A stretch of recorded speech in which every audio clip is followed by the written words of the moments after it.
What is up, squad? Jovan, how we doing? Pretty good, pretty good. Behind the lines, we're back. Another app. They keep letting us do it. How about the Orioles finally getting it out? Yeah. The spot where people bet on them. People finally lost money on the Orioles last night. How about it? How about it? And although my guy Lucas Giolito couldn't get the strikeouts, he pitched well enough. He really didn't pitch great, but the stats look great at the end of the night. We'll take it. We'll take a win. Love it. Right? That was a great game. Great game. Got the White Sox win, and all three Orioles went over the fantasy score. That was nice, too. Wild. That was, you fucked the middle. Yeah. You fucked it hard. I'm impressed. Because that doesn't grow on trades. So, good call. Our guy in chat, Oil Can, said, Ren is due at the end of the month, and he needs a heater to keep the lights on. Well, we're here for you. We're here for you, Oil Can. We got you. All right? You came to the right place. All right? We got plenty of games today. Well, enough. We have enough games today. A couple day games here. Might as well cut the shit and dive right into the one that everyone's talking about. The over already paid. It already hit the accounts. Let's head to Wrigley, where we're getting an over-under here at 10 with Dakota Hudson and Marcus Stroman, who may be two of the biggest sneak turkey tossers in all the land. Plain and simple. I don't even know if you could call it Dakota Hudson a sneak turk anymore. The dude gets rocked left and right these days. He hasn't pitched well since the beginning of the season. But, God, he was good early in the season, and that's why his stats right now are still, okay on the surface. But he's been brutal. Shout out the fucking, the Megalodon. He was involved. Cardinals. That team scores a lot. I'm just tired of hearing everyone thinking that the over's already paid out with the wind blowing out. I've bet Wrigley overs before with the wind blowing out dead to center, and I've seen the game end 3-1. Sometimes it hits, sometimes it doesn't, just like every other bet. So let's not. I hope anyone didn't, unleash the bank account on the Wrigley over today, especially with those lineups that got dropped. Yeah, Cardinals arrested some guys. That probably would make you like it, or I guess hate it a little less, because the over, it certainly went up because of the wind, but it's still staying there without Arenado, without Contreras.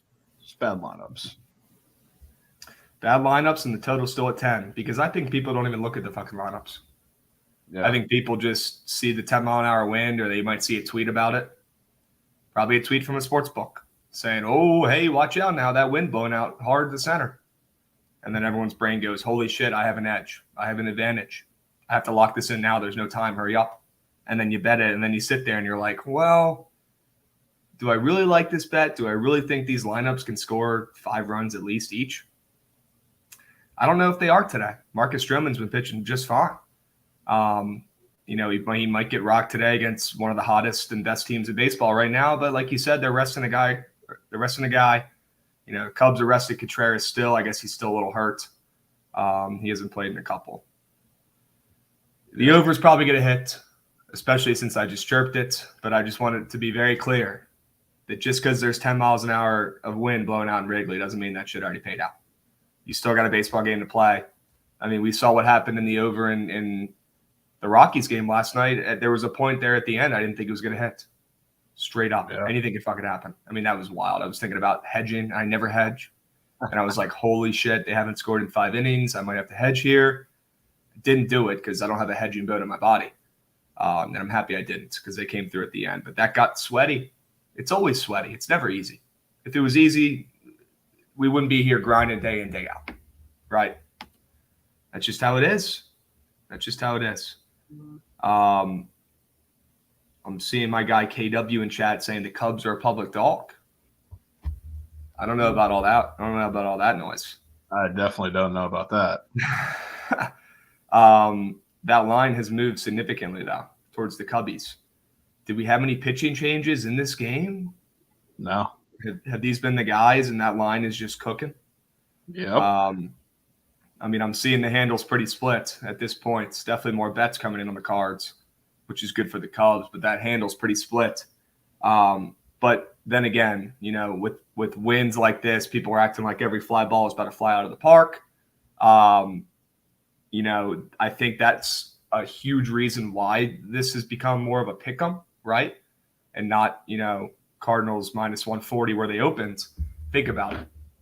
If the weather conditions are wild, I think that evens up the playing field here for both teams, right? If the fucking wind is blowing out, if everyone's expecting, you know, 20 runs in this game, that might give an advantage to a team like the Cubbies, and maybe some pop-ups the Cubbies would usually have turned into home runs. We know they have some power hitters on that team. Guys like Wisdom, who should be in the lineup today. Guys like Hap, Framil Reyes, who have some pop where, you know, maybe warning track power, you know, ends up being a home run. And I think you're getting to my point here. That's probably why this is closer to a pick 'em now. Do I like the line movement towards the Cubs? Hell yeah, I do. If this wasn't a stupid fucking win game, I'd be all over the Cubs at this point. I don't even care if I've lost all the value. But the fact that the wind is involved, I'm not, you know, as excited about it. I still need to think about it a little bit. I do. Do you have any reads in this game and any actual baseball angles at it besides trying to be, you know, the weather boy? Yeah, I mean, I'm probably going to end up playing the Cubs. Okay. Sure, like I know it's a Wrigley tax, which they have really without the wind. It's kind of like the Red Sox do. Their lines are always short at home. And the line move, like I like it.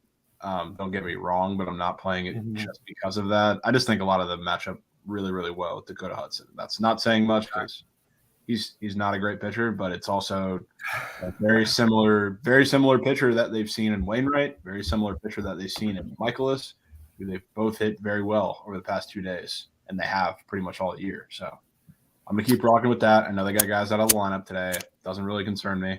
I think they'll be just fine. Are the Cubs going to be a little patient today? Because that's what we're going to need for them to win. Are they going to take some pitches? Because I know they're not a bunch of big walkers, right? They're not a bunch of walkers. I mean, with these guys, yeah. I mean, the problem with that is like guys like Contreras and guys like Madrigal who are not playing today are the more patient guys. But and then guys like Wisdom choose when they're going to swing before the pitch even comes. Yeah, I mean, we still got Nico. Love Nico. Hey, Nico Horner is one of the most underrated shortstops in baseball. He's really good. Really, really plain good. And simple. I'd love to have him on my team. Yeah, I'm with you. And speaking of shortstops, there's a lot of news on Matt's Twitter. I was geeking this morning because we're starting to think it's pretty much a lock that Ted Leonsis, the dude who owns the Nats or the Caps and the Wizards, he's probably going to buy the Nats. He's the front runner. He just bought our broadcast, like our channel to watch the fucking games or whatever. He just bought that, which people are like, well, that was smart. Now he's got the inside track, right? And I think it's pretty brutal because I don't think he's going to be a big spender. I was hoping to get the guy from South Korea. But anyways, bringing us back to shortstops here, full circle. Nats Twitter was like, all right, yeah, let's have him buy the team as long as he's willing to bring back Trey Turner. Because like Nats Twitter just ever since that article dropped where Trey Turner was like, I wanted to be a Nat for life. I fucking love it there. I hate change. I don't love being in LA, whatever, yada, yada, yada. Nats Twitter's like, oh my God, we have to bring him back. We fucked up. But it's like, guys, what did we just do? We just traded for 5 young players, including the number 1 shortstop prospect in baseball, who I might not think is going to be the next Trey Turner. But, I mean, we're in too deep. Trey Turner's not coming home. Yeah. And how often do you see a player get traded from a team and then get re-signed by him? I could count it on one hand. John Lester. That might be it. Straight up, dude. Like, I can't even think of anyone else. That shit just doesn't happen. It'll be Evan Longoria soon. That'd be cool. You know, and there's a difference between signing, you know, a 10-day contract and retiring with the team and actually playing the season. Albert Pujols. There you go. There's two. Yeah. But he's not coming home. Dre's not coming home. Abrams is the guy. So I hated that narrative. I thought that was a very dumb look for Nats baseball Twitter. I wanted to point that out. But I could get behind the Cubs today, Jovan, especially if you like them and you like their matchups. I mean, let's fade Dakota Hudson until this guy gets optioned to AAA because he's looking like a AAA pitcher at this point. Yeah. And I'm not saying I love Marcus Stroman, but he's been okay. Yeah, I think he can do enough. I don't think he's going to go out there and shut him down or anything, but I mean, he very well has the capability to do so. But it's more of fade Dakota Hudson in a matchup that the Cubs have shown that they can hit in. Really. Now I'm gonna mention this once and one time only. Do we take the under in Wrigley? No, it's not worth all that. It's just the over is just not as free as it seems. I'm not going to go taking the under because these are still two pitchers that don't really bode well for these conditions. But I'm certainly not taking the over either. Okay. Yeah. It's just I've seen trends like this in baseball, over the past couple of years, and the big one this year is the wind in Wrigley. People are finally aware and hip and betting accordingly. And I just hate to see people blindly betting shit like this because of the wind. But maybe today it'll fucking play out if these pitchers, they're big fly ball pitchers, right? That could help. They just allow a lot of hard contact too, which it's not worth fading it. It's not worth fading it, but taking it is not as easy as I think it is. Worth it. Okay. I agree. It's not worth jumping in front of the moving train. Let's just, not get too cute and take the Cubs and trust that line movement. Yeah. They're when everyone's worried about the total. They've been cooking even since we started talking about it. I'm seeing they're minus 116 now. Dude. All right, I'm getting them in. I got to cut the shit. Sometimes you got to put money first. Let me get this bet in. But why don't you talk about your Rays? Because that game's coming up in a couple minutes here. Yeah, I mean, that game's even grosser. Please, everybody listening, do not bet that game. Please don't. Please don't. I mean, there's really nothing to take here unless you just want to say, screw it, I'm taking the under. The Rays at minus 200. It is kind of scary. I know Matt was saying the same thing. The fact that the Rays really haven't moved with that lineup that the Angels put out, really, really suspicious. And Rasmussen has been pitching out of his mind. So he's going to get, I don't want to say blown up, but he's not going to go out and throw 30 straight, scoreless innings like he's been doing. So I'm good with that. And yes, the Rays have moved 30 cents, but not since the lineup, which is borderline AAA lineup. Since the lineup dropped, there's been no movement. I mean, they opened minus 190. Since the lineup dropped, I mean, they're already moving up to this overnight. So it's minus 190 to about minus 210. So it hasn't been anything. When's the last time you've seen that line move? Was there any movement this morning at all? I mean, they've moved 5 cents. In the last couple hours or whatever. I mean, you know why I'm asking? Because I think that the books they get this info a little earlier than we do, lineup wise. They probably got a guy in that fucking clubhouse waiting with a little fucking DraftKings, green thing on his polo, saying, "Give me those lineups." But if all the movement happened overnight, I doubt they had those lineups, last night. I mean, there's at midnight. There's not even I don't think it's any sort of movement that really does anything anyway.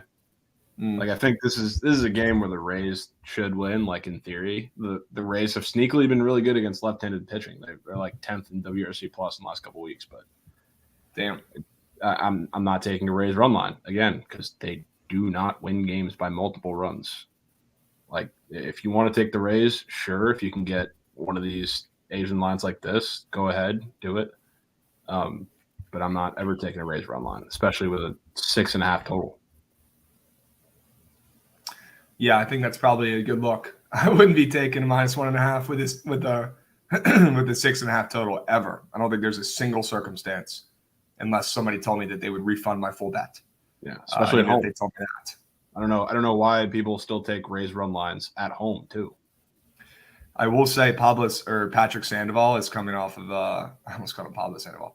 Patrick Sandoval coming off of a fucking complete game, 4-hit gem, no runs, his best start of his career. And I take full credit for it because I literally chirped him the day of his last start. I said, this guy never goes more than 5 innings. And then he goes out there and throws his best start he's ever had. So I take full credit for that one. But can we expect him to repeat that? I feel like this is a great fade spot for him. But how the fuck are we gonna? We're not gonna lay the -2 Honda. No, yeah. I mean, to be fair though, like I know Rasmussen kind of got, I don't want to say touched up because he gave up like 2 hits, but he gave up his first 2 hits in like 13 innings or something at the end of his last start against the Royals. But he's still coming off of like an amazing run. Like the dude has been absolutely generated. So maybe the over is a decent look. That would be the Krabs play, to be real with you. But I'm not taking disgusting. And I don't like taking over 6.5. So that's almost like a no-go for me right off the rip. Yeah. And these offenses kind of blow. No offense. I mean, you guys aren't an offensive powerhouse. And also, fuck David Peralta and everything he stands for and believes in. I fucking hate that guy. It's a fact. I hate him. I think, personally, I think if you're wanting to take the over, really, you will be struggling to get through this game watching this Angels offense today. You know who's hitting cleanup? Mike Ford. What the fuck? Are you serious? Yeah. It's Fletcher, Ohtani, Taylor Ward, and then you get into Mike Ford, Joe Adell, Magneuris Sierra, Kurt Suzuki. Yankees ledge. Yankees legend, Mike Ford. Sure. Mike Ford legacy. Oh, man. Absolutely. Dude, I'm looking at this lineup and I want to puke. Yeah. Why is Trout not playing? And they just rested him? I mean, it makes a lot of sense, I guess. It's what's the point of making him play every day at this point? Yeah. I appreciate that. He's been torching us. Yeah. Yeah, that's insane. Mike Ford in the cleanup spot. What's the home run? What do the home run props look like in this game? Oh, that's a good question. I doubt 1,000 at the shortest. Yeah, I mean, Ohtani's the only one touching 300s. Jesus Christ. Yeah. Let's see if we got 4 or 3 guys in 4 digits. But it's also because they don't hit home runs. Sierra, Velasquez, and David Fletcher. Unbelievable. That is ridiculous. I'm not betting that fucking game. Fuck that. I did luck in the Cubs, though. I did luck in the Cubs. And a smart move, honestly, if you want to take some props today, you take Cubs props because I haven't seen any Cubs props all day. I've only seen Cards props. I kind of like Seiya. Seiya Suzukes? Yeah. Okay. I'm sure you've looked at the home run props in that game. Were there any guys, and I know they're all going to be weirdly short, right? That's just how it's going to go today. They're really not. They're really not. No. For all the crazy win games, there's usually a lot of guys touching 200s. There's not today. Huh. That's interesting. But the only guy that's touching 200 is Wisdom, and he's barely there. He's at like 290. Are there any guys who are out of order that you're like, that's interesting? Like, does say I have like the second shortest odds? That'd be kind of weird. I'm pulling it up. It's being very slow. But I think if memory serves, I was looking at it a little earlier, and Seiya was a little shorter than normal. But I think that also has to do with the fact that they got guys out of the lineup, and they also have guys out of the lineup on both sides. So he's going to be a little higher.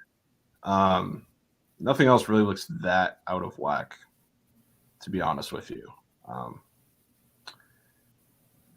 Corey Dickerson, I guess, maybe a little high, but weird.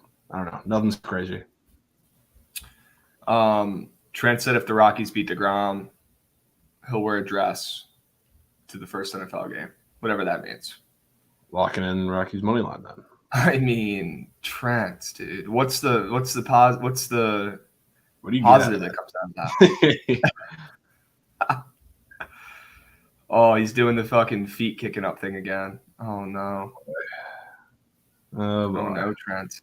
Hey, I'm not going to go out there and say that everyone should put their fucking – oh, there he is. Coins. That's the positive, dickheads. Would you lay the minus 450? Trent, what did we fucking talk about, dude, yesterday? What did you say to me? You brought it up to me. And you said, you know what, Krabs? I know the Red Sox was a shitty bet. Fuck you, which I deserved all that, 100%. And you're like, but I do agree that, maybe you can't just take every favorite. As he locks in the squarest fucking – yeah, I know the Red Sox was a shitty bet, Trent. I know. The Red Sox fucking blow. Terrible bet. How about the White Sox, though? But come on, man. I want to see the bet slip. I want to see the slip of the minus 400. I want to see it with my own eyes. Minus 450. I have to take a half unit shot in the dark here on the Rockies ML. Like I've been doing in the past. Plain and simple. And Trent, I'm just giving you shit, and I'm happy that I could talk you off the Orioles last night. As soon as you said you like the Orioles, I knew we were in business. So good job. Thank you. Team effort. It's a team effort out here. It really is. But you got to take a half unit play. Every time you see a team with longer than 300 odds, you just have to take it. Half U, depending on how big your units are, maybe even less, maybe quarter U. You just bet it and you make money. That's how it's rolled this whole season. What have we seen in fucking Pirates series? What have we seen in the Nats series? We've seen it all year where a team will steal a game in a series, a shitty team against the best team when they're sitting plus 300 or longer. It's happened all year. I'm going to keep rolling with it. I'm probably going to have a half U on the Rockies today and fucking Feltner. And I'm going to look like an idiot. I don't care. That total here is set at 7. If the total was set at fucking 9, I would not like it as much. I think the total here is set at 7 with minus 450 and plus 350 here is just absolutely asinine, ridiculous. How do you not sprinkle on a plus 350 with a total set at 7? I don't understand it. You have to sprinkle on it. I don't know if you have to, but with the circumstances with Trent, I will be doing it just because. Okay. Well, I'm doing it. I'm not doing it because Trent's on the Mets. I'm doing it because you have to just take any team that's plus 300 or longer. Plain and simple. Plain and simple. Based balance. Let me know what you're reading on the markets today. Let me know if you've got any sharp plays. Would love to tell. Would love to tell. We're in this together, guys. Come on. We're in this together. We got some golf talk going in the chat. Ollie, I would love some golf plays. It's probably too late. It's probably too late, though. Unbelievable. Lance Lynn, the White Sox are laying minus 120 again today, and Jordan Lyles. I kind of want to go back. And take the White Sox again. What are you thinking about that? I know Lance Lynn has been terrible. I get it. Yeah. This is a tough one. I know Lyles has been decent at home, but I think that story is starting to wear as well. What do you think? This is one that's pretty tough. I really don't know what to do with this one because Lance Lynn, I think he's coming off of probably one of his best starts on the road this year, which kind of scares me. But it's also not it would scare me more if it was a rando McGee. This is Lance Lynn, who's been around the block, and you'd think he'd get his shit together, at least relatively. He shouldn't be a 5 ERA guy. I don't care. Like, he shouldn't. And I know he's been butt cheeks this season, 100%. And I like to fade big names, but maybe the big boy can come through for the team one more time. Maybe he's figured something out a little bit. I mean, I don't take a 6-inning one earned run start against the Guardians within the last 2 weeks. I don't take that lightly. That's one of the hottest teams in baseball. Yeah. And I'll tell you right now, I want to fade Jordan Lyles every fucking start the rest of the year. I do. I mean, he hasn't been good. I mean, everybody knows the home narrative, but I mean, the last couple starts, he hasn't been good. He's been Jordan Lyles. This is the Jordan Lyles that we know. This is the Jordan Lyles that we've seen forever, right? He's finally back to being Jordan Lyles. Maybe he throws another crazy masterclass today. Maybe the Orioles analytics department, maybe they're the goats. Maybe they're better than Moneyball. I don't know. But I'm willing to bet on Lance Lynn and take the White Sox against the O's again. I think the line tells all here again. I really do. Yeah, I don't hate it. I think, I don't know, scares me with it moving down a little bit. So I think it opened 8.5, but I would still be inclined to just go over on this game. I think we even if Lance Lynn turns in a pretty good start, I don't think we're going to get what we got against the Guardians. I don't think he's going to come out and shove completely. And I obviously think Jordan Lyle is going to give up runs. That whole Jordan Lyle's at home narrative, that's going to fade. We've already started to see it fade. I think they can put up some runs. I think we see runs from both sides, and I'm not really too concerned about the bullpens. I know the bullpens are good, but they've been used a lot, so especially the Orioles. So I would be inclined to go over on this game. Bautista didn't pitch last night, though, which is huge for them. It is. But they just over the last week or so, they have gassed their bullpen. Their bullpen's good. They're not top 5 like they were in the beginning of the year, but they're good still. They're definitely top half.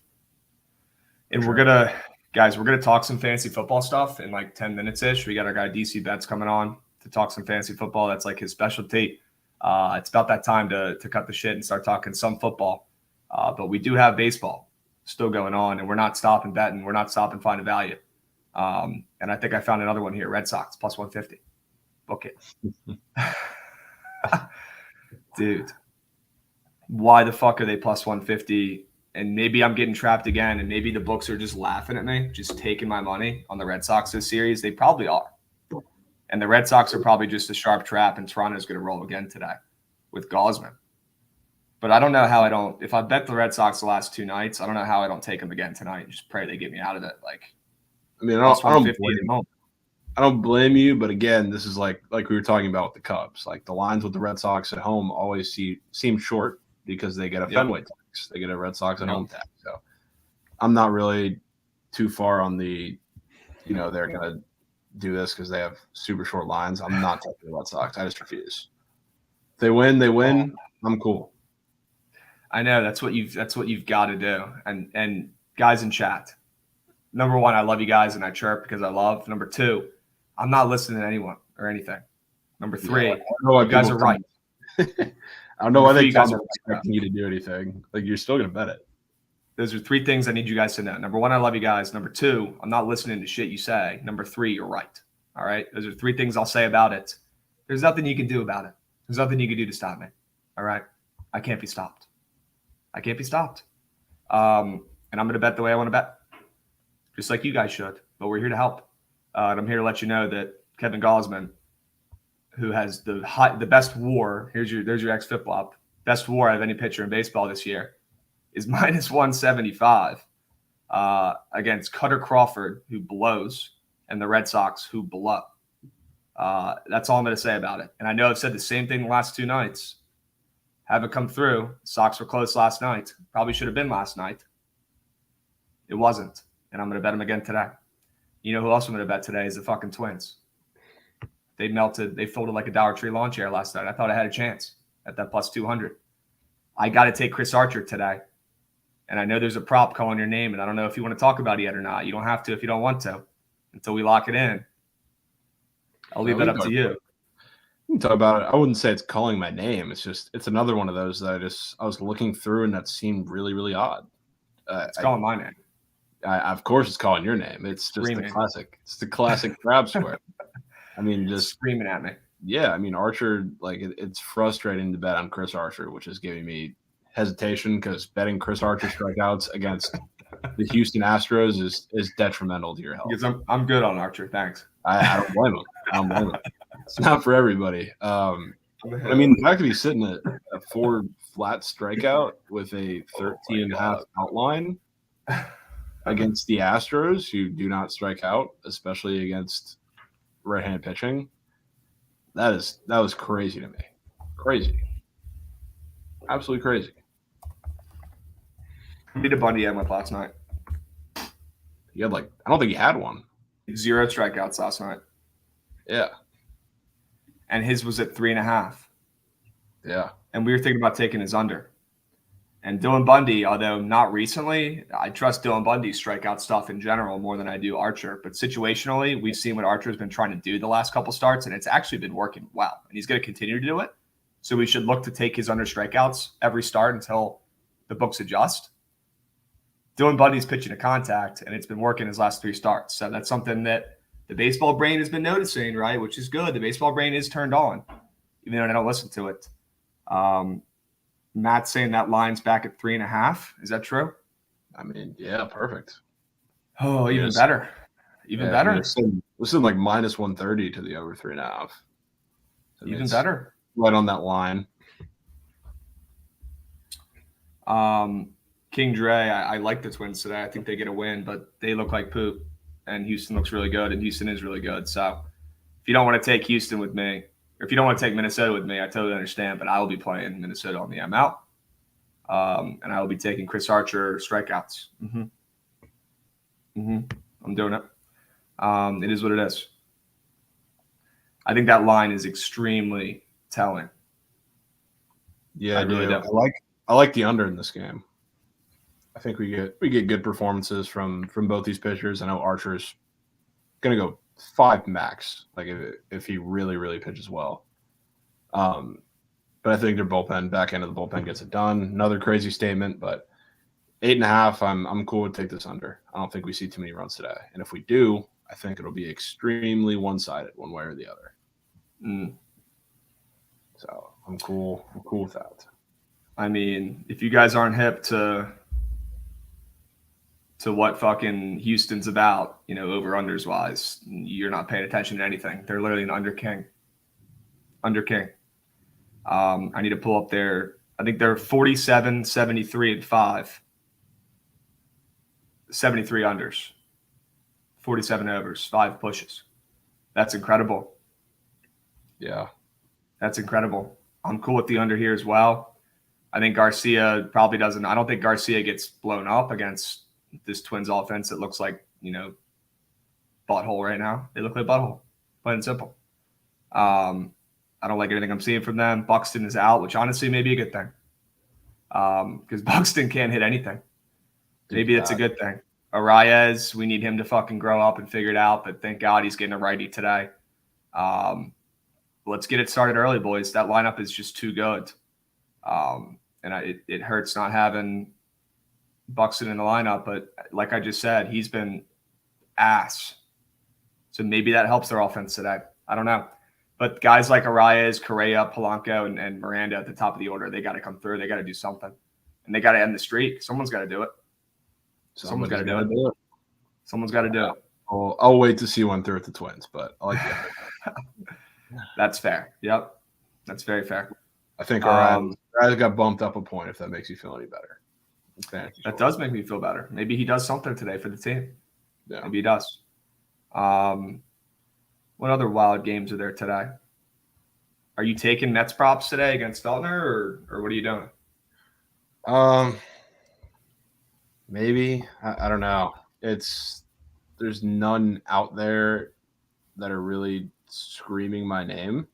Other than like if a Nimmo was on here, that would really be the one that I would target. But I just don't think a lot of these lines are low enough for me to just target the Mets. And I know Ollie says this all the time too. I hate taking really any props that are in a game with a minus 300, 400, or even 450 like it is now favorite. It just doesn't go well. I don't know if you've seen too, the Rockies props that are up are hilarious. What do they got? They just have pretty much everybody for total bases, 0.5. Blackman up there for 0.5. Just wild. You think they're trying to bait people to take the over? I mean, probably. I mean, some of these probably hit because they'll get some hits off of DeGrom. Very few, but I mean, they got what, 5, 6 guys up here. One of them hits, but I mean, can't catch me taking it. Especially if Blackman's leading off against DeGrom and he has half a total base. We'll be seeing him. Yeah. I mean, our guy Peter thinks he's about to throw a no-hitter today, is what he said. That is the same thing he said about Blake Snell and Cal Quantrill yesterday.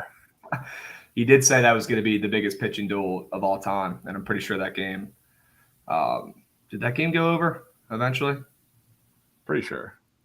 It actually didn't. It ended 7-0. So shout out Peter there. Oh yeah. I don't know if Peter had over under 7 or not, but I think that might have closed at 7.5. But he might have put. I think he had 7.5. Either way, that's a win. Yeah.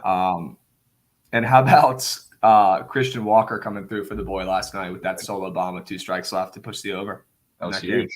Huge. Sometimes it's better to be lucky than good. Oh, we got no tiny bang. We got no tiny bang. Is that true? Be seeing. Let's see. I'm a little behind. Fake bang, dude. Ricky Rose, bro. For what? Unreal. For what, dude?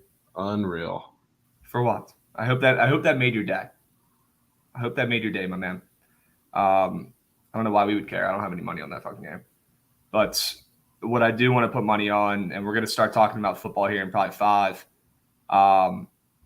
We got Tristan McKenzie pitching during the day. We've got Gonzalez, who's been fucking terrible for Seattle, right? Yep.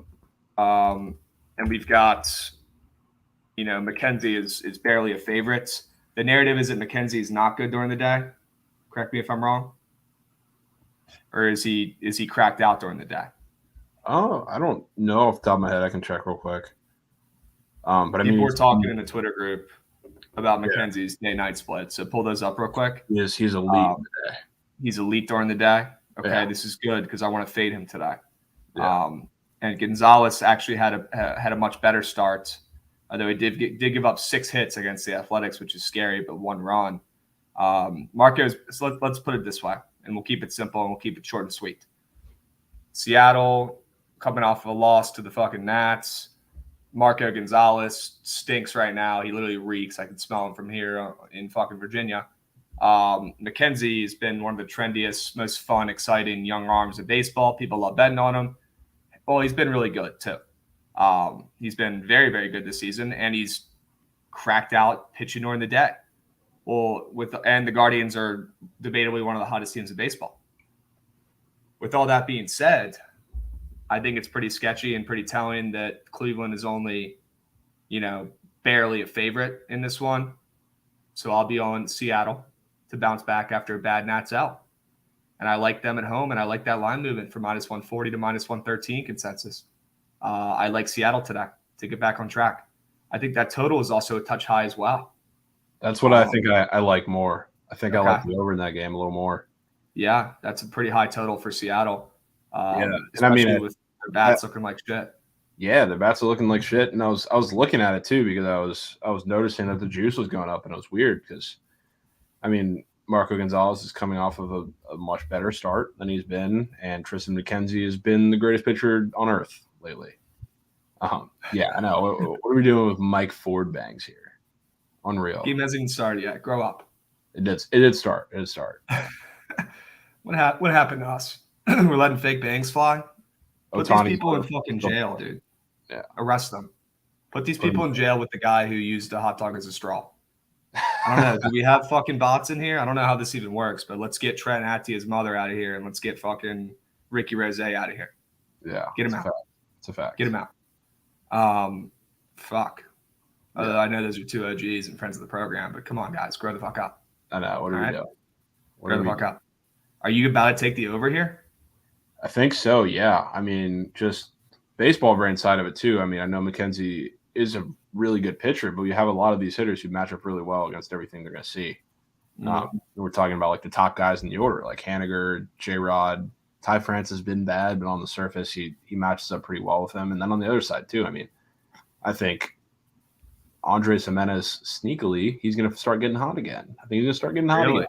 Okay. And like the guys against lefties, I was talking about it yesterday because they hadn't been very good against lefties, but over a bigger sample size, I guess you can look and say they've been better over the second half of the season. Like the guys like Kwan, guys like Jimenez, even J-Ram, his numbers aren't fantastic against lefties, but they're starting to get there, even with, the home runs yesterday obviously helped. But yeah, I think we see some runs here. It was very, very weirdly, you don't think of this game, especially you don't think of McKenzie as being like a big spot for runs, but Ballpark Pal seems to kind of agree. Ballpark Pal does not hate Seattle for once. No, they got – who do they have on the list? They have And this is just home run boost too, which is crazy that they're on this list with the free home run game of the day still out there too, and Cubs. But I mean, they have J-Rod, Haniger, and Jesse Winker all on this list. And then they got another 2 Guardians on this list too. It's interesting. Very strange.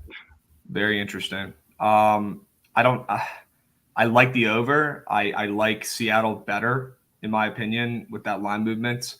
And I don't want to take 2 bets in this game. But the fact that you like the over here, and that's also a contrarian look, I like it too. But every time I send 2 bets on a game, I go 1-1. Yeah, I mean, I don't necessarily if I would say it's that contrarian. It's kind of the safer option for me because I think like Tristan McKenzie is going to give up runs in the case that Seattle wins this game. I don't think they win a very low scoring game because Marco Gonzalez, I don't think he's going to go out there and shut them out either. So I think Marco's going to give up runs and the Mariners are just going to put up more. So, I mean, it's kind of what I view as the safer angle. So I don't know if it's like an equal contrarian thing. Oh, DeGen's on both. DeGen, are you on both, bro? Oh, come on over. Come on over, baby. Oh, my God. Dude. I like that. I know, but I mean, maybe I just trust and send out these 3-day plays and it'll go 2-1, you know? Yeah, why not? Okay. Anything else you like today that stuck out on the baseball card before we bring up our guy DC Betts and talk some football? Let me know. I don't know. I'm really trying to figure out a way to attack this A's-Yanks game. Unbiased, I kind of want something to do with the A's here. Yeah? I think Caprillion comes out and pitches well today. Really? I'm all ears, brother.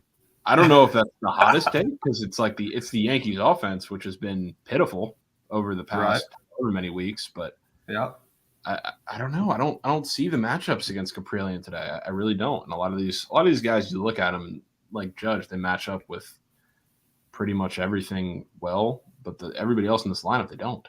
And Caprillion's not a great pitcher, but I think he comes out with a pretty solid performance today. And I think DeGen, I think, was talking about he likes the over in this game, which I think the bullpens will probably help get to a little bit. But the thing with the A's from their bat side, I mean, Taillon's not a good pitcher either. And he's one that is going to throw you a lot of strikes, a lot of things early if he has his command there. And that's when he pitches well. But against this A's team, which has been attacking everybody very, very early, this is a pitcher where that's probably going to show them success. Like, yes, he has the capability to be good, but the A's keep this approach up at the plate. Like, that was the problem against Jesus Luzardo. They, what they throw or what he throws to them doesn't allow them to do that. So that's why they kind of struggled against him for a while, but they ended up getting to him still.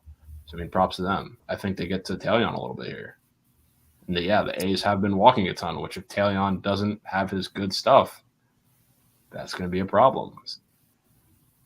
That could be a serious problem. Look at our guy Mahoney saying A's plus 2.5 minus 145. Holy shit. Yeah.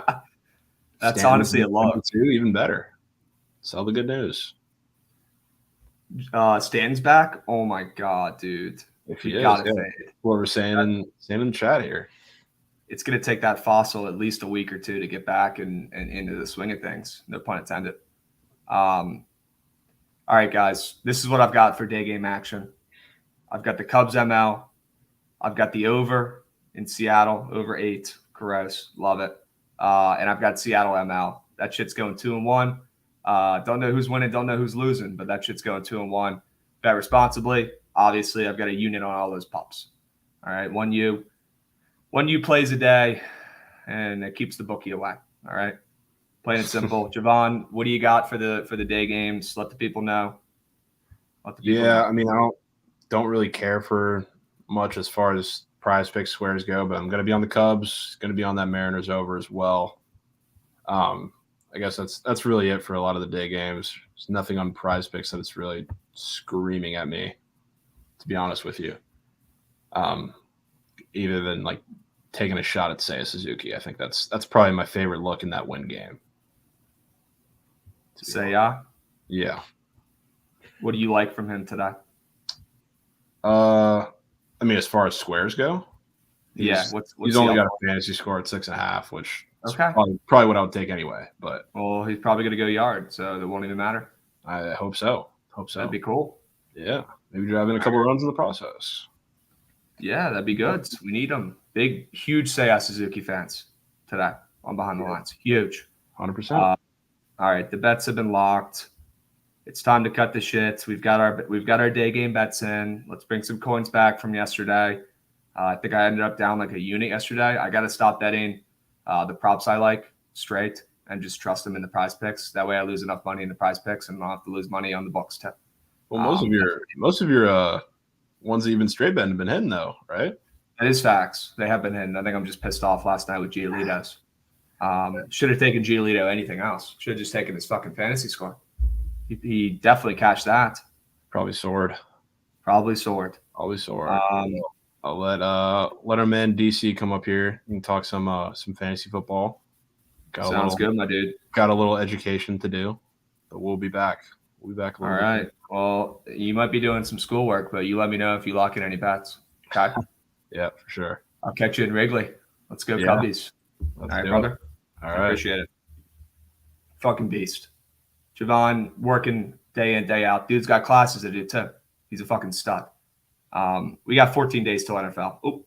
We got 14 days till NFL. All right. Speaking of NFL, let's bring our guy DC Betts, who he's got some clout on Instagram for fantasy football type stuff. Is this correct? We've got some clout. A little bit. True. Why don't you drop your Insta name? Yeah, so our Instagram is Draft Capital. That's just how I have it, just straight. Word. Got a decent following over there. That's our main type of content. We also do betting, as you guys know. Come on stream most days. Also yesterday, bro, if you're chirping me for making a WNBA bet and it loses, grow up. Grow the fuck up. Grow up. That shit's not easy. I don't want to hear it. That shit's not easy. He's Football's got to study WNBA for the squad. I'm done with nobody MLB. wants to do that. Padre stole my coin. We're moving on. Football's around the corner, and we're locked in for our fantasy drafts this weekend. Let's go. That's what I'm fucking talking about. I'm doing my drafts next week, I think, or maybe the following week. So how does it work? We have preseason, the last week of preseason this coming weekend, and then they get a week off. Yep. And then the season. Yeah, so I'm not doing my draft for like a week. Yeah, Thursday night football's on the 8th. Bills, Yep. Rams. You can bet that I'll have money on the Bills. You like the Bills? You telling me the Bills are -2.5 against the defending Super Bowl champs week 1? But it's the Bills, and everyone thinks they've already won the Super Bowl. So yeah, but the Rams actually won the Super Bowl. That's the thing. We'll see. It's a little early, but no, I want to talk about that a little bit though. If we're going down that path, I just tweeted out my plays so people can fade. Bada bing, bada boom. Okay, so week 1 NFL. Let me pull this up real quick, and then we could go into fantasy. But you brought it up, and I want to talk about it. I hear you. I am first team all fade the Super Bowl champion in week 1 the following year. That's a system play that goes down in history, in the history books of best system plays of all time. But I think this year it might be a little bit different because it's the Bills. It's the Bills, and everyone likes them to win the Super Bowl. Everyone likes Josh Allen this year to win MVP. Public play. It's like a double public play, and I don't know who the fuck is winning. But I'll tell you one thing: +2.5 in NFL is my favorite bet out of any sport. My favorite spread to take. I think I like it more than the +1 in college basketball, which is extremely profitable as well. The +1 is crazy. That's a good one. But the +2.5 is a crazy good bet. Nobody ever takes it. Everyone always takes the -2.5 because you say, wow, I'm getting the better team here, and it's not even a football. It's not even a field goal. Yeah. Right? You're getting within the field goal, which is a key number. Everyone knows 3 is a key number. And I've had serious success in the past betting that +2.5. People are talking about Matt Stafford and how he might not be, full strength. I'm tired of hearing that bullshit. If he was anywhere near not full strength or If he had an actual real injury concern, he wouldn't be fucking practicing every day. Yeah. He's a veteran in the league. Guys like Tom Brady don't even fucking practice. Matt Stafford doesn't even have to practice either. He could literally show up week 1 and still be fine. This guy knows what the fuck he's doing. The fact that he's practicing tells me that he's fine. And I've heard so much Bills slurping, so much over the past, couple months here as we head into football. And I'm seeing, over 80% of the handle already on the Bills. So I think I'm going to fade my system. And I think I'm going to take the Rams at home at plus 2.5 when everyone's on the fucking Bills. Yeah, that's my game plan as of right now.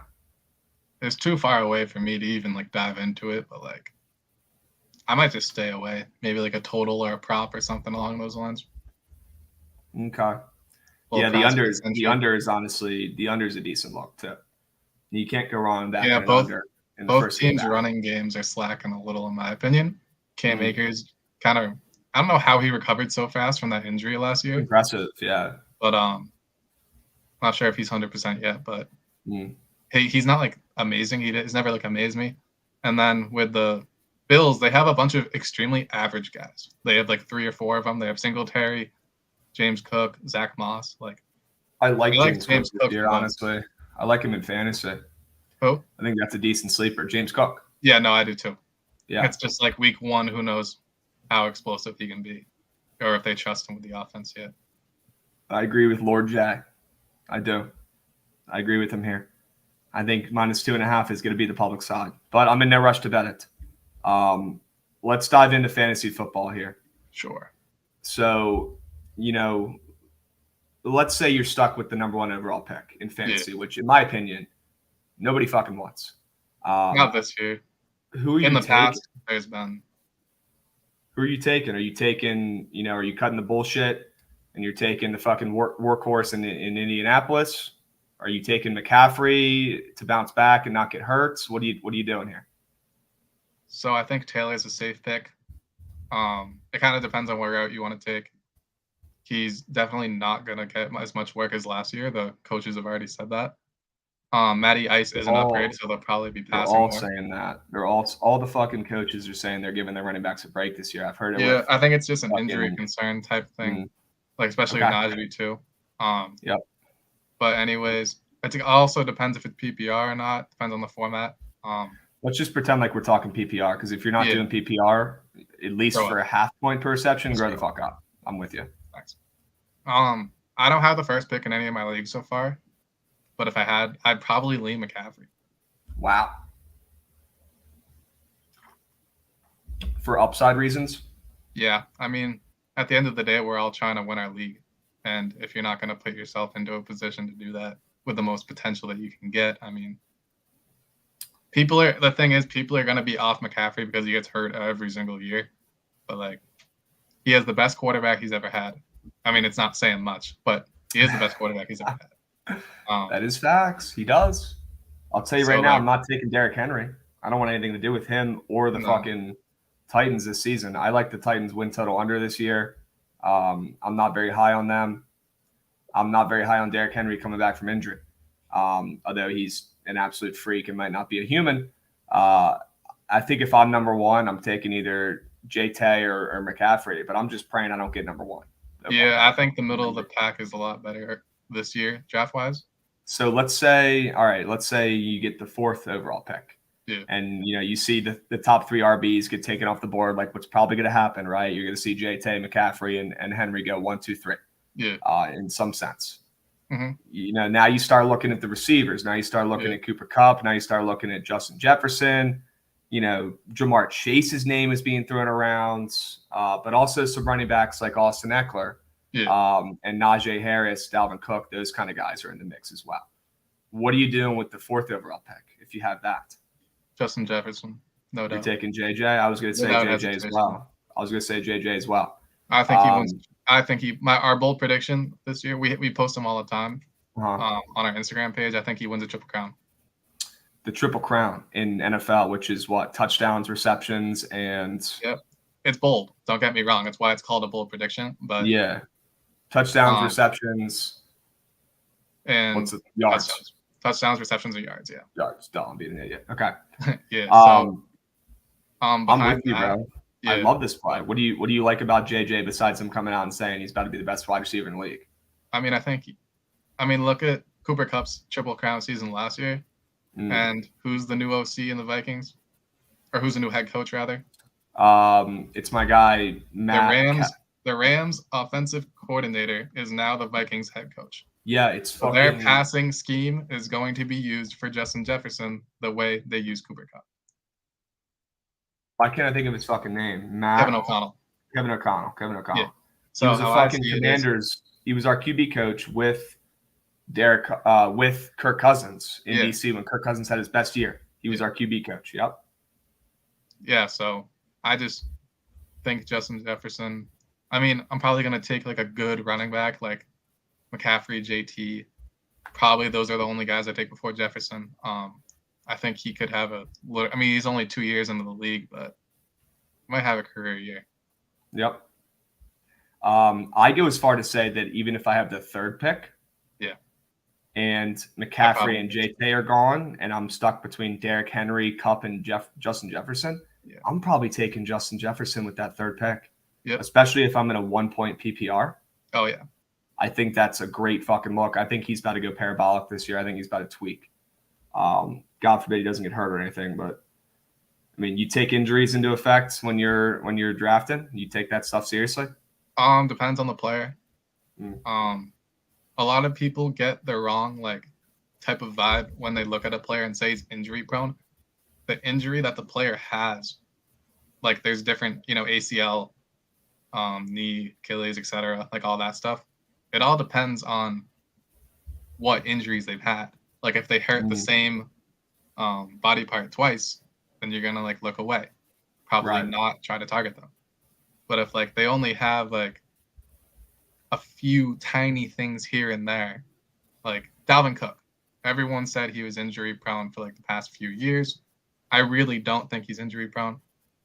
I wouldn't have a problem drafting him at all. And if you're gonna draft a running back who has an injury history, just get his backup, get the handcuff. It's not that hard. Alexander Madison steps in every time Cook is out. Dog. He balls. Yeah, he absolutely balls. Even Tony Pollard, if Zeke is out, AJ Dillon, if Aaron Jones is out, that's probably the best handcuff in football. It's AJ Dillon. Yeah, that's facts. They're going to be running a lot more. That's facts. And then who else is there? Last year, Justin Jackson, when Eckler was out, he saved fantasy teams. He saved fantasy teams. Literally did. In the playoffs. He's coming in dropping 30. Yep. God, Rasmussen is absolutely dealing right now for the fucking Rays against the Poverty Angels. Okay, two things. Number one, God, what was I about to say? Oh, Aaron Jones. Yeah. Is Aaron Jones a guy you're trying to target? You hinted, and he'd be more of a second-round play, but you hinted that the Packers might try to run the ball more this season. I agree with you. I think they are going to try to run the shit out of the ball this year with their wide receiving core they have going on, at least more than usual. And they do have Aaron Rodgers still, and they'll probably, be winning, more games heading into the second half than they'll be losing, which means they'll be running the ball, trying to run that clock. And with the resources that Aaron Rodgers has right now at receiver, it's tough. I wouldn't be surprised to see AJ Dillon have a career year. Yeah, I think the only thing that worries me I meant Aaron Jones. AJ Dillon scares me because I love AJ Dillon too. You like AJ Dillon this season too. Yep. Okay. I think one of the main things that play out the share of carries. How do you think it's going to play? I think one of the main things people aren't seeming to realize is when a receiver as significant as Devontae Adams leaves a team, and everyone talks about vacated targets going towards certain players. The number one benefit or beneficiary of vacated targets are the running backs. When the top receiver leaves a team, the running backs are going to be getting more looks. Yep. Aaron Jones is going to be the main dog. We know that. But he also is going to be using the passing game. And AJ Dillon could play slot. I wouldn't be surprised to see them both out on the field at the same time. You have Alan Lazard, Romeo solid. And then they're really not Christian Watson. That was a reach in the draft. They're not working with much. And they're still a good football team regardless. without Devontae Adams. It just means they're going to run a little more and rely on other guys. Like, I think both Aaron Jones and A.J. Dillon are great picks. Are you taking both of them? Good. Not against it. Okay. But I can see myself screaming at the TV. Yeah, they're on the 1 yard line. They bring in week AJ one, Dillon. and they bring in AJ Dillon because he's a fucking stud. Yeah. And I'm like, God damn it! Why did I reach on Aaron Jones in the second round? Yeah, it depends. Maybe you take Dillon. Maybe you just skip over him and take Dillon. Yeah. And I don't know where he's slated to go, but it's probably more like what, 5th round, 6th round, 6-ish, yeah, give or take. 6th round-ish, yeah, end of 6, beginning of 7. It's good value, in my opinion. He's one of our on our draft guide. We have league winners, sleepers, all that stuff. He's one of our sleepers. Get busy, Dizzy. I'm geeking at that too. I noticed it. I say Rasmussen's dealing, and then he gives up a triple the next pitch. Sure. It happens. Sure he can. What about the running back situation over in DC? What do you think about that? Somebody in chat earlier. Just don't draft anyone from that team. Just don't do it. Yeah. Somebody in chat was like, I can't no wait one for on that Krabs team is going to provide you any value unless it's like Brian Robinson if Gibson goes down and gets hurt. I think Brian Robinson could provide some serious value no matter what. I think Brian Robinson is going to be flyer, but yeah. Like I'm not going out of my way to draft anybody from those teams. Okay. Or that's fair. Team specifically. So I mean, we're going to be losing a lot of games. We're going to be throwing a lot of games in late, situations, trying to come back. Carson Wentz trying to be a superhero. I would definitely not draft my guy Antonio Gibson. I would not go anywhere near drafting him. Yeah. I think taking Brian Robinson is a great look in the later rounds because he's looked great in camp, in preseason. The team is extremely happy with what they've seen out of him, and we didn't draft him early on in the draft for no reason. He's here to compete to be RB1. And I think Gibson and McKissick, who is sleepily the 3rd best receiving running back in all of football statistically over the past couple seasons, it's going to be an absolute running back by committee. Yeah, it's just and with that being said, it's going to be tough to find value week to week with these guys. Yeah. I'm with you. What are you doing about Kamara? Our guy in chat had a good question here. What are you doing about Kamara? He's not going to get this year. You don't think he will? Okay. No, they keep pushing back his court date. Most sources are saying that he's not going to have any type of punishment until next season. So wow, I think I think like a mid-second pick is really good value.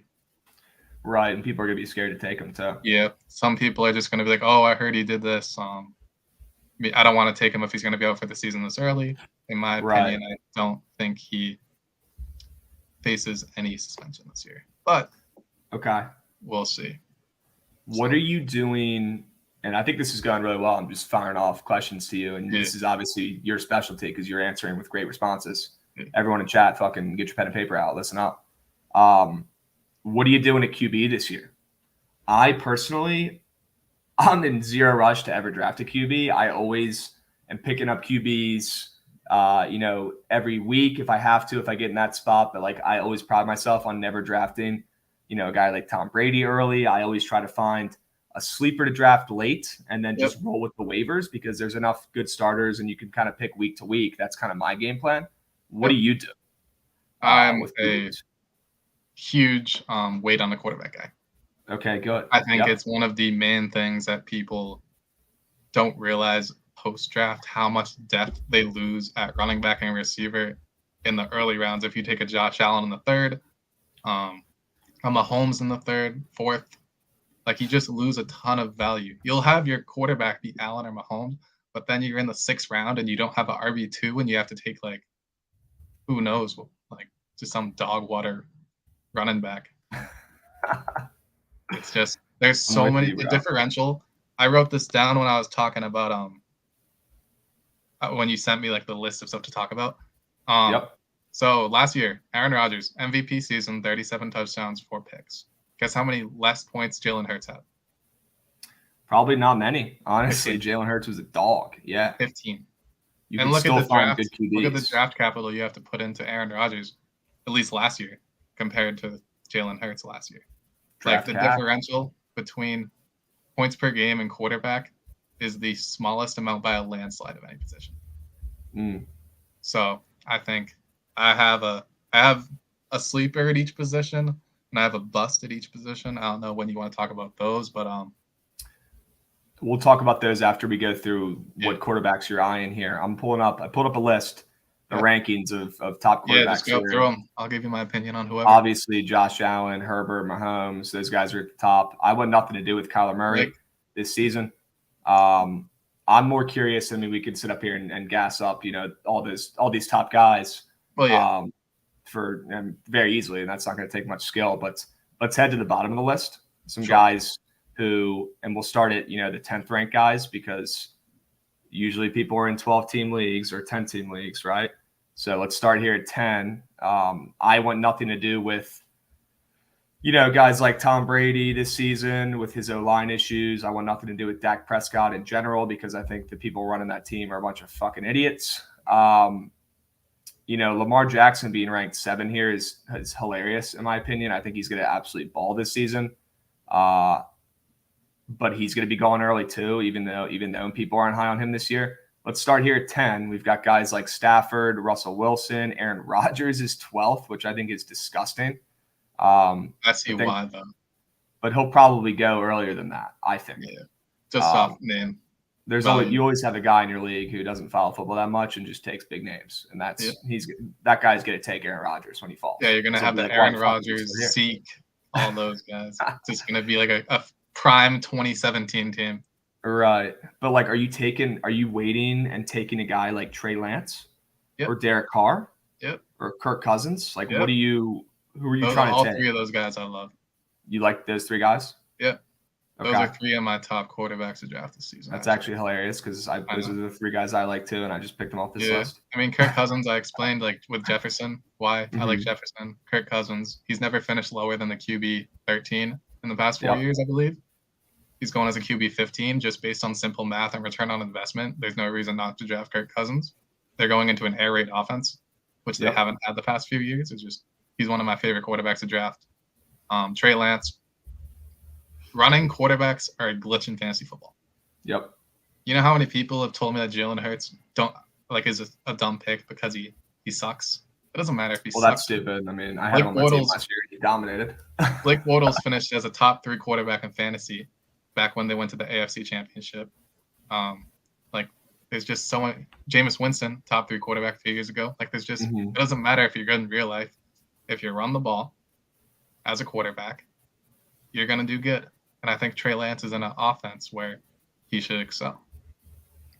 Yeah, I'm with you. I trust Shanahan, although he's a dickhead and hates my Commanders. Literally hopes that we burn and die and wants to end us and destroy us, because we fired him and his dad. I like him as a coach. I like what they're building over there. They got plenty of weapons. They got plenty of running backs. They got a great O-line. They got the best lineman of all time in Trent Williams. And that should help our guy Trey Lance out as he tries to figure his shit out, throwing wise. I think we see a similar season with Trey Lance this year that we did with Jalen Hurts last year. Yep. I think it'll be literally pretty damn near identical. Yep. We had Jalen Hurts and Herbert as league winners last year in quarterback. There you go. And we have a good track record with quarterbacks. We had Kyler and Josh Allen the year before. Is Trey Lance the number 1 guy you're targeting late out of those guys I mentioned? Late, him and Cousins probably top 2. Him and Cousins, and then you probably say Carr. I like Carr, but I don't know if I'd draft him over those guys. Okay. Word. Love it. What about the RB position? You said you have a couple sleepers and a couple busts for every position. I got 1 for each, but I can talk about whoever. I mean, I've been doing this research all. Well, who's your QB bust? All right. So let me clarify this first. I just said I don't like drafting quarterbacks early. We're talking about return on investment here. So if I'm drafting a quarterback within the top 5 of quarterbacks and he doesn't finish within the top 5, that's a bust in my opinion. Yep. Because he's not returning the value that you got. I don't think that Joe Shiesty is going to bring the return on investment that people think he is this year. Damn. And I'm with you. I'm going to take their win total under. He's going off the QB 5 right now. And there's a lot of guys who I think can finish ahead of him that are below him. I agree. So I love Joe Burrow. Don't get me wrong. Great quarterback. But fantasy this year, he's getting drafted too high. That's all. And that's just a reach. Like, I genuinely don't think there's any quarterbacks that I hate. But just return on investment wise, like, I don't see it. I want nothing to do with the Bengals this year except for my win total under that I'm going to lock in under 10 or under 9.5. I haven't decided what I want to take yet. But I will be fading the Bengals overall. Yeah, I'm not touching any Bengals. I mean, I like all the Bengals, to be honest, but it just depends. Okay. Running back. Who's your sleeper? Who's your bust? What do you got? Oh, I got Damien Pierce as my sleeper. Okay. For those Same with everyone else, which scares me. I know, but like, I was gonna think of putting someone else. I can give you a backup if you want it. I have plenty. No. What do you like about it? So it's RB1 for the Texans. They literally sat him out last week because they saw enough in the game, week 1. Yeah. Look at his competition. It's Marlon Mack, who just tore his ACL the other year, and a few other bums. Texans depth chart is literally like, it's no one else. Like, Damien Pierce is the guy. If you didn't watch him in college at Florida, 5.5 yards per carry since his freshman year. So he's been a dog. Mm-hmm. And the Texans, there's a potential to score a lot. I know Jovan loves Davis Mills. Yep. They're going to be trailing a lot. He can get involved in the pass game. I think they have a lot of shootouts with how bad that defense is. Yep. So I can just see Damien Pierce being on the field a lot. That's a team that I'm not looking to target a lot of win total overs, but Texas is one of them for me. Yeah. I like them. Tank or Red, I think is his name, says, should I drop Antonio Gibson and pick up Pierce? No, dude. I don't have the balls to do that. But no, do not do that. But if Pierce is available on your waivers right now, fucking pick him up. Yeah. If he's don't drop who you draft, bro, I want to be in your league if he's on the waivers. Like, what? Straight up, dude. Like, let me get my buy-in for real. Who's your bust at RB? Zeke. Wow, Zeke. Okay, what, you don't let Zeke gonna come in fat again this year? What's going on with him? You think he's just past his prime? To be honest, I've struggled this year to find like busts that I really like. In previous years, there's been guys where like I'm like, holy shit, they're gonna suck, and just stay away from them. This year, it's a little harder, I've realized. But with Zeke, his receiving work has declined every single year. If you look at the past 4 years, it's just going down. Well, and Tony Pollard's a fucking dog. Yeah. Yep. Tony Pollard's there. He's younger. I don't know if he's better, but he gets all the receiving work now. Yep. Their left tackle, I believe, just got hurt like the other day. He's out for the year. Yeah, he got hurt today. Yep. Yeah, so that's another downgrade for their O-line, which isn't as good as it was in the past. At the age of 27, in the past like 6 years or so, we've never seen a top 5 running back. I don't think that matters for Zeke since his ADP is lower. But running backs just start declining at the age 27. It's a known fact. I'm with you. So I just don't see like a second-round pick. Like, I don't want Zeke there. Yeah, and guys, if you have questions for us, throw them in the chat. We'll answer them. That's better. We're doing this for you guys. So, yeah. Can you ask who you'd want to take at the 5th overall pick? Is what he's saying. That's a great question. So I'm assuming JT, McCaffrey, Henry will be gone at that point, and probably either Cup or JJ will be gone at that point. Maybe someone's a freak and takes Eckler 4. I don't know, but who do you think? Who do you think? One of McCaffrey, JT, Jefferson, Cup, or Eckler, whoever's there out of those 5. Well, is that the order that you take those guys in if they're available? Probably. Say it again for my guy. Christian McCaffrey, Jonathan Taylor, Justin Jefferson, Cooper Kupp, Eckler. Okay. You're not an Eckler guy this year? I like him. It's just okay. I had him last year. He won me a rack in my league. Hey. I brought home my league championship. I had Herbert Eckler combo. Scooped some guys off waivers. Love Eckler, but he's also 27.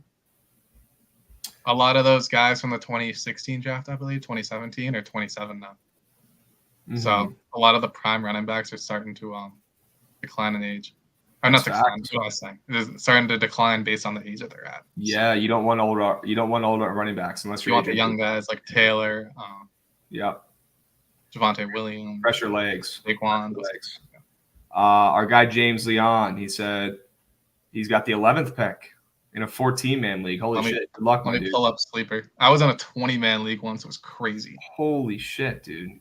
Yeah, my team was kind I of nice. mean, at the 11th pick, you'll probably have, maybe 11. Mixon, maybe Cook. Probably not though. You'll probably have Dalvin Cook Mixon. falls. Yeah, I wouldn't be against him. You probably have Mixon, like maybe Diggs. Mixon.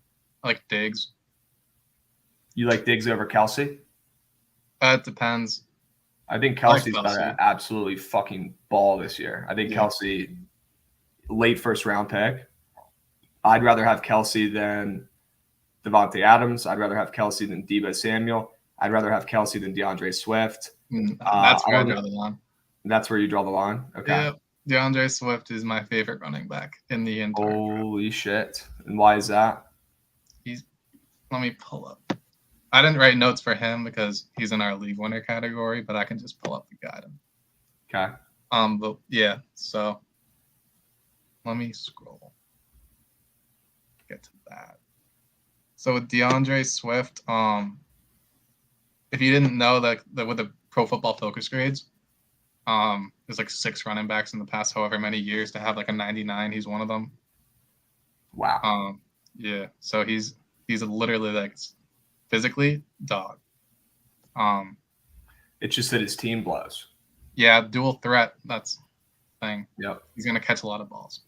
Yeah, he's gonna catch some touchdowns, I think, too. Yeah, actually, let me not talk about Swift now because we're posting an analysis on DeAndre Swift like as soon as I get off this. So if you guys want to check our Instagram, I'll have my explanation for DeAndre Swift because I'm gonna cook that up after this. We're gonna have a league winner each position posted on our Instagram until Saturday because that's when most drafts are starting. Quarterback, they search Draft Capital on Instagram, they'll find your ass. Yeah, for sure. All right, work. QB we posted 2 days ago. We have Jalen Hurts, running back. It'll be Swift, wide receiver, and tight end. You'll have to find out.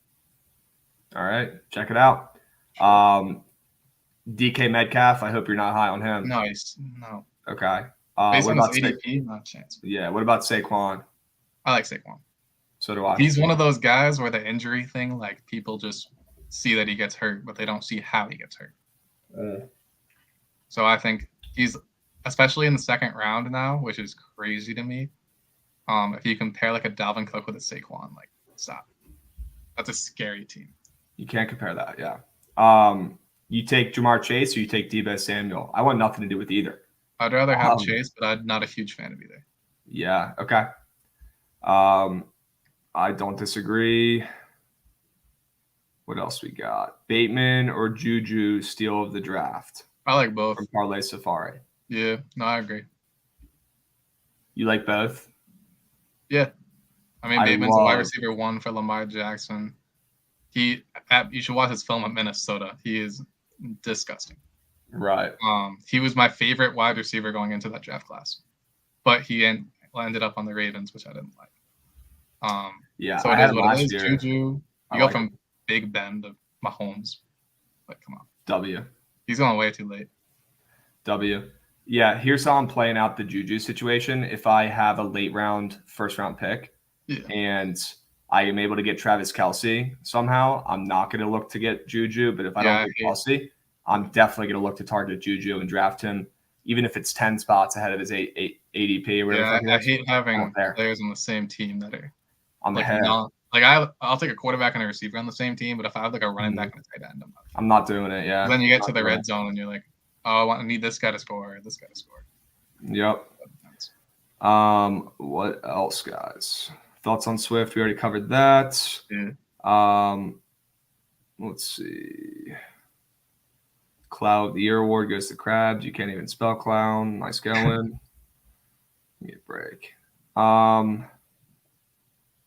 Let's see. Thoughts on Bateman? We already touched that. You like Mark Andrews over Travis Kelce this year or no?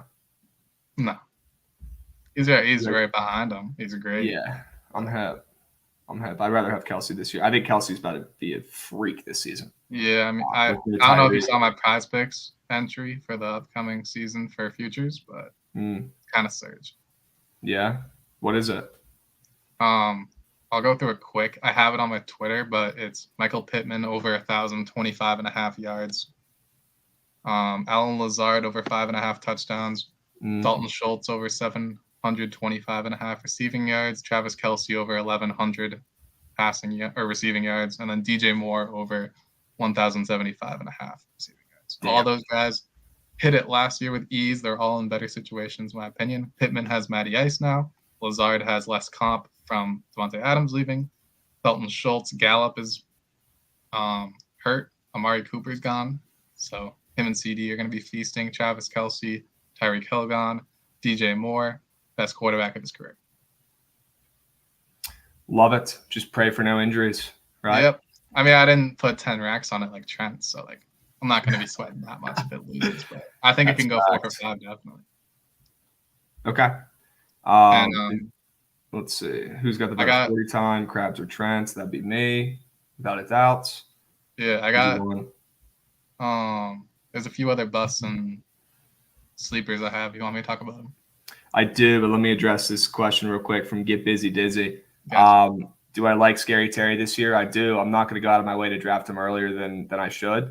I'd probably rather draft a guy like Logan Thomas if I need a tight end at the end of the draft, or a guy like Jahan Dotson maybe in the last round. I like Dotson. He's had really good chemistry with Wentz so far. I'm not, going out of my way to get Scary Terry, although I do think he's an absolute fucking beast. I think he's a stud. It's just not a good situation. If he was on any other team, I'd probably take him. Agreed. Why don't you? We've got 1 minute. Just quickly read through your sleeper and bust at the positions you got. Just read over them real quick. Yeah, quarterback, I have Jameis Winston. He has Michael Thomas, Landry, Olave, and Kamara. Last year, through 7 weeks, he had 15 touchdowns and 3 picks. So if you're concerned about interceptions, like it's not really a big deal anymore. We've seen him as a top 3 quarterback. Damien Pierce, I talked about. Lazard, I talked about the prop. He's my sleeper for wide receiver. Cole Kmet is my sleeper for tight end. Allen Robinson's gone. He's the main red zone threat. Positive game script. They're going to be losing a lot of damn games, so they're going to have to pass the ball. Bust. It's not a bust, but I think you're not getting return on investment at Joe Shiesty. I think he's good, but I don't know if he's going to finish as a top 5 fantasy quarterback. Zeke, I already talked about. Bust for receiver, A.J. Brown.